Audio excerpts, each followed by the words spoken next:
but ici, c'est d'aller taper dans une intelligence qui est autre que l'intelligence rationnelle. Donc on commence direct avec une question hyper importante, c'est une question de visualisation. Donc dans ces sections, l'idée c'est de se nourrir des enseignements tirés de la première partie et de les tourner vers l'action pour designer les 12 prochains mois. En termes de visualisation, ce que tu vas faire en premier, c'est que tu vas décrire à quoi ressemble ta vie dans 12 mois.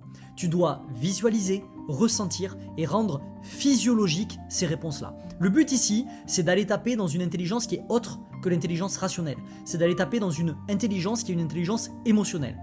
Pour te donner un exemple, il m'est arrivé de faire ces exercices d'introspection et en écrivant sur mon clavier, d'avoir des larmes, des frissons, des larmes d'émotion, dans le premier sens du terme. J'étais ému par ce que j'arrivais à faire ressortir, ce que ça disait sur moi en termes de valeur, en termes d'ambition, en termes d'identité profonde et des choses que je n'avais pas pu voir avant parce que je n'avais jamais pris le temps de miner l'or de mes expériences, de mon vécu, de passer du brut au raffiné. Et c'est ce niveau d'intentionnalité que tu veux atteindre. Évidemment pas un niveau où tu es en train de pleurer devant ton ordi en tapant sur ton écran, mais un niveau où tu ressens des sensations quand tu es en train de taper derrière ton écran. Donc c'est hyper important d'avoir pour objectif de mettre de l'émotionnalité dans cet exercice. Si tu restes en mode full rationnel, il ne sert pas à grand chose. Ici on est dans la terre de l'émotionnalité.